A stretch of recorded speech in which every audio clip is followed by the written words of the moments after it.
I think we're just going to call this, the weather update channel. All right, so we posted the other video, and then we just posted the video on Saturday. Today's Sunday. It's late afternoon. It already rained once today. Then we just had all the clouds come rolling in, and I mean, we're not getting you guys, I hope you understand what I'm trying to show you and what I'm trying to tell you. I mean, we're not getting, you know, like light rains and, you know, spring showers. You can see it blowing. It's blowing from the north to the south. It got real cool outside. This is total tornado weather. We're in the Midwest, and you cannot see the sky. You can see, now it's getting to where you can't see out past the property line. And today is Sunday, late afternoon. It already rained once. Then it cleared up. It wasn't that bad. But now it is pouring. Hold on. Look at this. See if we can zoom in. All right, you can see the water coming off the gutter. See that? The horse trough is overflowing. I mean, there's just nowhere for the water to go now. Even if I had 3,500 gallon cistern put in at the end of that building, it would be overflowing like nobody's business. That's how much water we've gotten. So, I know maybe you're getting bored of just seeing our weather update videos, but we're just trying to show you, you know, what's up. I mean, out here we plowed all this up, and on the other side of that straw is all plowed up. There's actually 2 rows of potatoes out there, a couple rows of onions, and then you saw in the last video our tomatoes and peppers. I mean, it's just not going to make it. Those blackberries there, they're shredded. You know, I showed you all that stuff. I don't want to keep going over it. I know you guys are watching and you know what's up, but so I'm just kind of showing you what's up again today. I mean, you can see the weather. It is just getting crazy. So I ran in and grabbed the phone and thought I'd share it with you. So, like I say, you know, there's, you know, you got things you want to do, but everything is dependent on everything. One thing about homesteading and living off the grid, not so much living off the grid, because if you weren't depending on the on your food out there, I mean, it's no big deal to live off the grid. I mean, a lot of people live off grid with solar power and all that stuff. They go into work every day and buy all their stuff at the store. I mean, that's really not a big deal. But when you homestead and you're trying to be really more self-sufficient, this is where you're going to run into a problem, you know, because you are we're not relying on this food because we have a store of food already, but this is going to set us back a little bit. You know what I mean?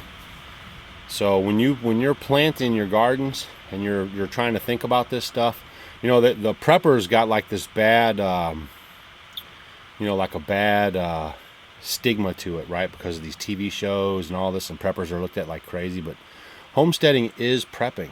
You know, I don't care how anybody wants to try to separate it. When you're homesteading, you're preparing for tomorrow. You're preparing for next year. You're preparing for a long-term food, water, and living situation, okay? So, you know, I see a lot of people try to separate prepping from homesteading. Homesteading, that is the original prepping, okay? Going to a store, that's why they call it a store. There's somebody there storing your food that you should be growing. And when you're homesteading and you're doing your deal and you're trying to be sustainable, you are prepping. You're prepping for tomorrow, next month, next year, because the food you grow, can or ferment, is the food that's going to sustain your life. So, you know, it's kind of a bummer that prepping has gotten that stigma, and some of the homesteaders try to separate themselves from being called preppers. But, you know, I'm just here to tell you that homesteading, that is the original prepper. Before this, you know, air quotes, popular word name came out, homesteaders were always prepping. We're always preparing. That's what the word prepping means. We're preparing, you know. So preparing for what? You could define that any way you want. But a homesteader is preparing for tomorrow and to feed his family and to, you know, stay out of the stores and, you know, being sustainable and living close to the land. All right, so you can see, you know, you can hear the thunder. Hope you like my intellectual moment. Oh man, and I don't see much flood puddles. but not as much as normal. But it's still coming down. Oh, you can see it right there. You can see the, let me zoom in on that. You can see the water coming down here. Now, we did get the alpaca sheared, and I was going to do a video about that. And the videos turned out all kind of, you know, it turned out messed up, so you guys don't get to see that. But what happened was, we had one of our alpacas got dehydrated, and then we sheared her, and then we put her out in the field, and it was really hot. So they were kind of, you know, they're kind of naked, you know, and I'll post another video about that in a little bit. And we were going to do our chicken processing today too. Should have been a video that you would have watched for Sunday's videos. But we weren't able to do that because it's on again, off again rain, and we've been nursing this alpaca. So what happened was the alpaca gets dehydrated and stressed out because of the shearing. Then because she's dehydrated, her butt plugs. You know, she can't move her poop through. So yesterday, or day before yesterday, we sheared them on Friday. Yeah, I guess it was Friday. So we sheared them. She went out in the field, laid down, kind of hot, kind of stressed out. And then she started laying around and not really getting up. And so she got dehydrated. And then we noticed something was wrong Friday night. Then we get her up, you know, kind of move her around. She's bloated. No, it was actually Thursday, because Friday I went into town. And every time I leave the farm, Stacy has a bunch of drama going on. So she's calling me. She's like, why is it every time you leave? So she's telling me the whole story. She's been rolling the alpaca from one side of the body to the next. The alpaca won't get up. She's hosing it down. It's really hot outside. This is all Friday. We sheared them Thursday.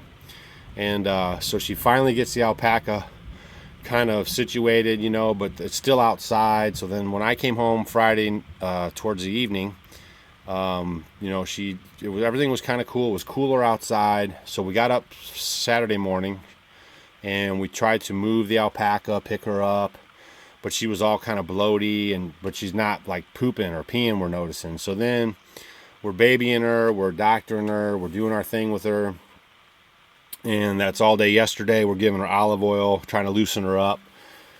So then today we noticed that, you know, we keep getting her up. We have to pick her up, both of us, and then make her stand on her feet and then kind of move her so she gets some movement, because, you know, she's just laying in one spot. So we finally get her motivated. We get her moving a little bit.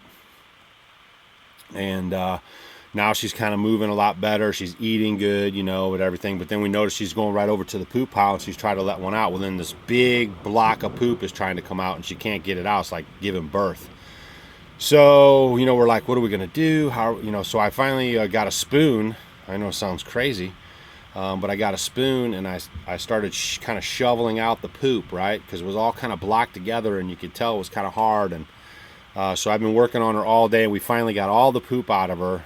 We had to do that like 3 times. You know, we do it. She'd lay down exhausted. Then we'd wait a little while. We'd get her up like 20, 30 minutes, 40 minutes. Then we'd, you know, she'd walk again over to the poop pile, because they only want to poop in a particular spot. So then we shovel it out. Then we, you know, repeat.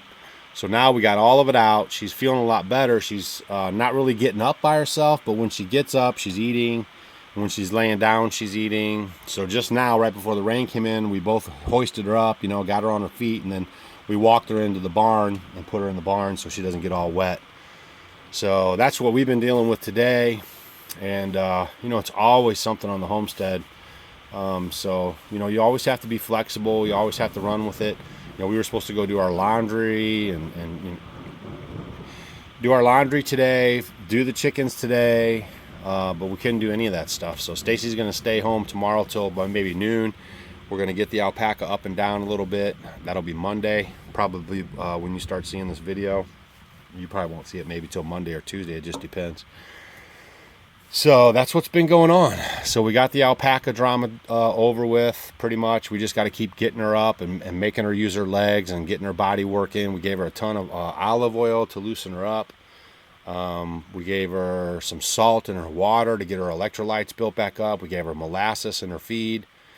So that's the kind of stuff, you know, just like we need that stuff, so do the animals. And so we just try to do everything in a holistic manner that's natural. So there's Stace. I don't know what she's doing. She's trying to get some dinner going. So All right, you guys got all your, I mean, you guys got the inside information. So we'll keep you informed. We'll let you know what's going on. Thanks for watching, subscribing, and sharing our videos. And hopefully one day it'll stop raining around here and we can move on, you know, working on the water project and doing some other fun stuff. Thanks a lot. Shalom.